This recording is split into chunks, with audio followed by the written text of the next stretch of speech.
사랑과 은혜가 많으신 하나님, 주님의 사랑으로 오늘을 살아갈 수 있게 하여 주심에 감사를 드립니다. 주님의 보좌 앞으로 나아가길 원하나오니 이 시간 우리를 새롭게 하여 주시고 말씀으로 거듭나는 은혜가 있게 하여 주옵소서. 정성과 마음을 다해 예배합니다. 주님, 우리의 간절한 마음을 받아 주옵소서. 예수 그리스도의 이름으로 기도드립니다. 아멘. 찬송가 330장 찬송하겠습니다.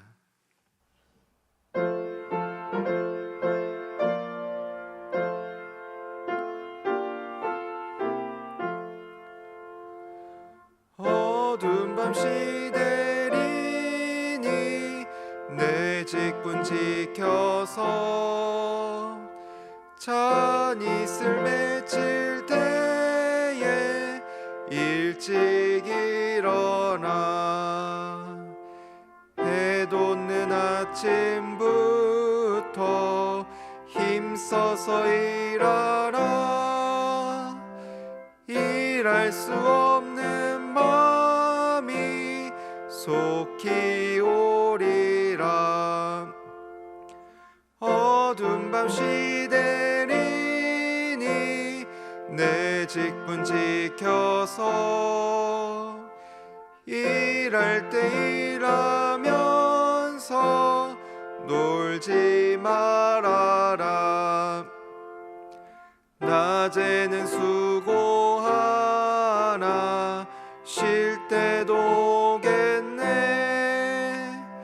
일할 수 없는 마음이 속히 오리라.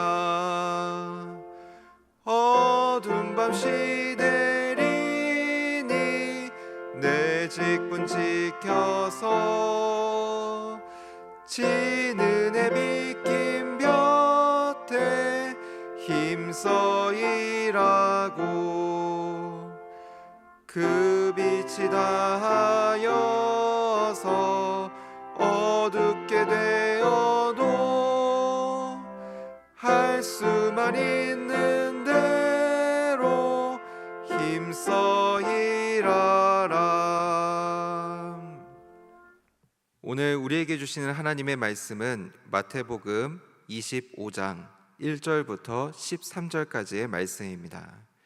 생명의 삶은 118페이지입니다.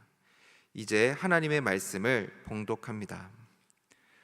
그때 천국은 마치 등을 들고 신랑을 맞으러 나간 열처녀 같다 하리니 그 중에 5은 미련하고 5은 슬기 있는 자라. 미련한 자들은 등을 가지되 기름을 가지지 아니하고 슬기 있는 자들은 그릇에 기름을 담아 등과 함께 가져갔더니 신랑이 더디오므로 다 졸며 잘세. 밤중에 소리가 나되 보라 신랑이로다 맞으러 나오라 하매 이에 그 처녀들이 다 일어나 등을 준비할세. 미련한 자들이 슬기 있는 자들에게 이르되 우리 등불이 꺼져가니 너희 기름을 좀 나눠달라 하거늘 슬기 있는 자들이 대답하여 이르되 우리와 너희가 쓰기에 다 부족할까 하노니 차라리 파는 자들에게 가서 너희 쓸 것을 사라 하니 그들이 사러 간 사이에 신랑이 오므로 준비하였던 자들은 함께 혼인잔치에 들어가고 문은 닫힌지라. 그 후에 남은 처녀들이 와서 이르되 주여 주여 우리에게 열어주소서. 대답하여 이르되 진실로 너희에게 이르노니 내가 너희를 알지 못하노라 하였느니라. 그런즉 깨어 있으라. 너희는 그날과 그때를 알지 못하느니라. 아멘. 이 말씀은 살아계신 하나님의 말씀입니다. 저는 설교를 준비할 때 설교문을 작성합니다. 대부분의 목사님들이 이제 설교문을 작성하고 설교를 합니다. 설교문을 작성할 때 저는 그 설교문을 조금 미리 준비를 하는 편입니다. 이유는 2가지가 있습니다. 첫 번째로는 오랫동안 묵상하기 위함입니다. 만약에 설교를 3주 전부터 준비를 하게 된다면 3주 동안 그 본문을 묵상할 수 있는 시간이 주어집니다. 그리고 그 동안에 하나님께서 저에게 주시는 마음이 있다면 그 내용을 설교문에 적어 넣을 수 있기 때문에 그렇습니다. 그리고 두 번째는 갑작스러운 일을 대비하기 위해서입니다. 특히 교구 사역을 했을 때 갑자기 장례가 나거나 또 중요한 신방이 생기면 짐을 싸가지고 바로 나가야 되기 때문에 미리 준비를 해놓는 것이죠. 그래서 준비를 조금 빨리 하는 편입니다. 이 습관은 설교가 중요하기 때문에 생긴 습관입니다. 만약에 중요하지 않은 일이라면 미룰 수도 있겠죠. 제가 오늘 커피를 마실 어떤 생각을 하고 있었는데 중요한 일이 생기면 커피 마시는 것을 다음으로 미뤄도 됩니다. 이것은 덜 중요하기 때문에 그런 것이죠. 그러나 하나님의 말씀을 전하는 것은 미룰 수가 없기 때문에 미리미리 준비를 해두는 것입니다. 여러분, 우리는 중요한 것을 가장 먼저 준비를 해두어야 합니다. 오늘 성경 본문에서 비유가 나오는데요, 이 비유의 핵심은 준비하라 라는 것입니다. 오늘 본문을 이해하기 위해서는 유대인의 결혼 풍습을 살펴보아야 합니다. 유대인의 결혼 풍습은 신랑이 신부를 찾아갑니다. 신부의 집에 가서요, 신부를 데리고 나옵니다. 그때 혼인잔치가 시작되는 것이에요. 혼인잔치를 위해서는요, 신랑이 도착해야 됩니다. 그런데 신부의 집이 조금 멀거나 신랑에게 무슨 일이 생긴다면 신랑이 조금 늦을 수도 있겠죠. 그래서 신부는 신랑을 기다리고 있는 것입니다. 이런 배경을 알고 있다면 우리는 이 비유가 조금 더 마음에 와닿습니다. 10명의 처녀들은 신랑을 기다리다가 졸면서 잠들게 됩니다. 여기서 차이가 있습니다. 슬기로운 5은 여분의 기름을 준비했었고요, 나머지 미련한 5은 준비하지 않았습니다. 여기서 기름이 뜻하는 것은 무엇일까요? 신랑이 도착했을 때 등불에 기름을 준비한 사람들은 등에 기름을 넣고 등불을 밝혀가지고 신랑을 맞이하러 나가게 됩니다. 예수님 당시의 결혼식은 밤에 진행됐기 때문에 이 등불은 필수였던 것이었습니다. 본문을 자세하게 읽어보면 10명의 처녀들에게는 공통점이 있었고요, 차이점이 있었습니다. 공통점은 다 잤다라는 것입니다. 다 잠들었습니다. 예수님은 그들이 잠을 잤다고 책망하지 않습니다. 비유의 초점은요, 잠들기 전에 무엇을 했는가, 거기에 있습니다. 자, 차이점은 무엇인가? 슬기로운 처녀들은 여분의 기름을 준비했지만 미련한 처녀들은 지금 켜진 불빛만 믿고 준비하지 않았다라는 것입니다. 기름을 준비하지 않았던 처녀들은 등불을 밝힐 수가 없었던 것이었죠. 오늘날 우리는 주님의 재림이 늦어지는 것만 같은 그런 생각이 드는 시대를 살아가고 있는지 모르겠습니다. 늦어지다 보니까요, 어떤 사람들은 주님이 과연 오실까 이런 생각을 하면서 기름을 준비하지 않는 거예요. 우리는 주님을 믿고 예배하고 섬기면서 신실한 성도로 준비되어야 합니다. 그런데 주님의 재림이 늦어지다 보니까 긴장감이 풀려가지고 옛습관이 나오게 되고 예배드리지 않고 헌신하지 않고 주님을 바라보지도 않고 그렇게 살아가고 있는 사람들이 얼마나 많은지 모릅니다. 여러분, 이 시기는 공백기가 아닙니다. 주님이 더디 오시는 공백기가 아닙니다. 이 시기는 주님을 만날 준비를 하는 시기라고 믿습니다. 내가 슬기로운 처녀처럼 준비를 하고 있는가? 아니면 미련한 처녀처럼 준비 없이 살아가고 있는가? 이것을 알 수 있는 방법이 하나가 있습니다. 그것은 어제 혹은 오늘 우리가 무엇을 했는지를 보면 우리는 알 수가 있습니다. 내가 어제 혹은 오늘 하나님을 예배하고 살아갔는가? 하나님을 바라보면서 믿음의 삶을 살아갔는가? 어제 고난이 있고 힘든 어려움이 있었을 때 그때 내가 믿음을 지키려고 몸부림치면서 살아갔었는가? 세상적인 유혹이 있었을 때 기도하면서 이겨내려고 노력을 했었는가? 그런 우리들의 모습을 보면 우리는 준비하고 있는가, 준비하지 않고 있는가, 우리는 알 수가 있는 것입니다. 저는 저와 여러분이 믿음으로 준비하면서 슬기로운 성도가 되기를 원합니다. 그것이 가장 복되고 의미 있는 일이라고 믿습니다. 우리 이어서 8절과 9절을 함께 읽어보겠습니다. 미련한 자들이 슬기 있는 자들에게 이르되 우리 등불이 꺼져가니 너희 기름을 좀 나눠달라 하거늘 슬기 있는 자들이 대답하여 이르되 우리와 너희가 쓰기에 다 부족할까 하노니 차라리 파는 자들에게 가서 너희 쓸 것을 사라 하니. 미련한 처녀들은요, 슬기로운 처녀들에게 기름을 좀 나눠달라고 부탁을 합니다. 그런데 슬기로운 처녀들은 기름을 빌려주지 않고요, 사오라 라고 이렇게 말씀을 합니다. 그들은 왜 그 기름을 빌려주지 않았을까요?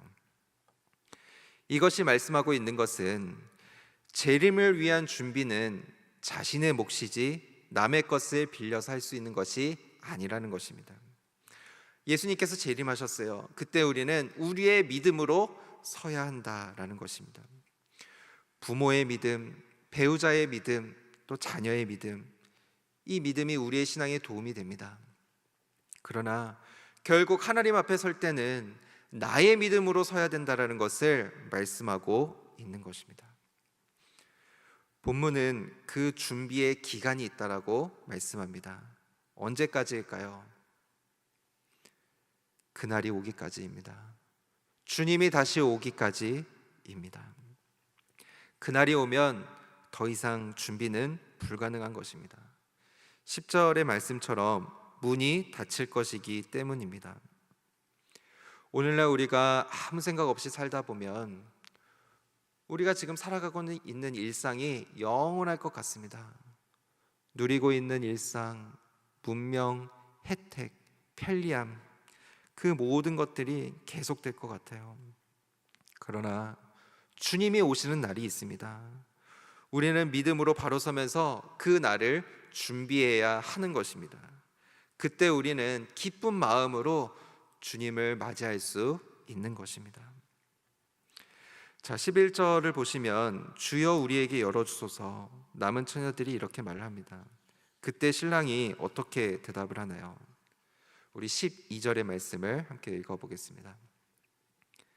대답하여 이르되 진실로 너희에게 이르노니 내가 너희를 알지 못하노라 하였느니라. 내가 너희를 알지 못하노라. 신랑은 거절을 합니다. 알지 못한다.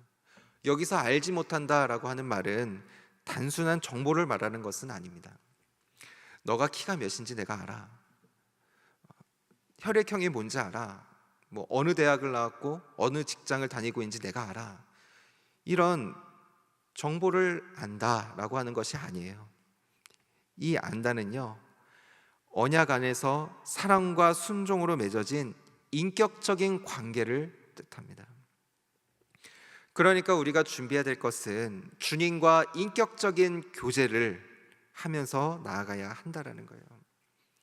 여러분, 우리는 하나님을 만나야 합니다. 인격적으로 만나야 합니다.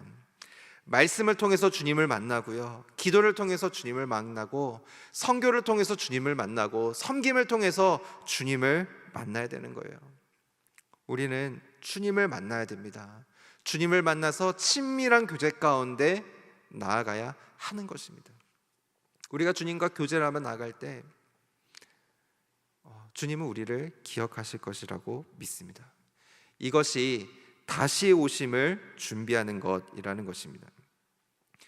여러분, 우리의 인생에서 가장 중요한 것은요, 주님을 알고 주님을 믿고 주님을 따르는 것이라고 믿습니다. 가장 중요한 것이에요. 주님 앞에 나아가는 것, 그것이 가장 중요한 것입니다. 가장 중요한 것을 우리는 준비하면서 나아가야 할 줄로 믿습니다. 저는 저와 여러분이 함께 준비하기를 원합니다. 시간이 더 많이 있겠지, 계속해서 있겠지, 이렇게 생각하면서 아니란 마음으로 살아가는 것이 아니라 준비해야 될 이때에 우리가 믿음으로 준비하면서 주님을 맞이할 수 있는, 준비를 하며 나아갈 수 있는 그 은혜가 있기를 축복합니다. 이 준비를 통해서 주님과 함께 천국 백성으로 살아가는 그 은혜와 축복이 함께하는 우리 모든 성도님과 함께 하시기를 주님의 이름으로 축복합니다. 함께 기도하겠습니다. 살아계신 하나님 아버지, 인생을 살아가면서 우선순위를 잘 세우게 하여 주옵소서. 가장 중요한 것이 복음이라는 것을 잊지 않게 하여 주시고, 말씀을 듣고 지키는 지혜로운 자가 되게 하여 주옵소서. 이 땅의 것에 매이지 않게 하여 주시고, 우리 안에 걱정과 두려움을 내려놓게 하여 주시고, 하나님의 소망을 붙들며 살아가게 하여 주옵소서. 주일 예배에 나오는 모든 성도들의 발걸음을 지켜주시고 영과 진리로 드리는 거룩한 예배가 되게 하여 주옵소서. 몸이 아파서 교회에 나오지 못하는 성도들도 있습니다. 주님께서 한우들의 마음에 찾아가 주셔서 기도하는 처소 가운데 임재하여 주시고 육신의 질병을 치유하여 주옵소서. 담임 목사님께서 말씀을 전하실 때에 성령의 능력을 더하여 주시고 그 말씀을 통해 메마른 영혼들이 살아나는 은혜가 있게 하여 주옵소서. 하나님 사랑하는 마음으로 드리는 예물 위에 함께 하여 주시고 우리의 모든 기도 가운데 응답하여 주옵소서. 감사드리며 이 모든 말씀 예수 그리스도의 이름으로 기도드립니다. 아멘. 하늘에 계신 우리 아버지, 아버지의 이름을 거룩하게 하시며 아버지의 나라가 오게 하시며 아버지의 뜻이 하늘에서와 같이 땅에서도 이루어지게 하소서. 오늘 우리에게 일용할 양식을 주시고 우리가 우리에게 잘못한 사람을 용서하여 준 것 같이 우리 죄를 용서하여 주시고 우리를 시험에 빠지지 않게 하시고 악에서 구하소서. 나라와 권능과 영광이 영원히 아버지의 것입니다. 아멘. 나라와 민족과 교회를 위해, 그리고 오늘 우리에게 주신 말씀을 기억하면서 기도 자리 가운데 나아가도록 하겠습니다.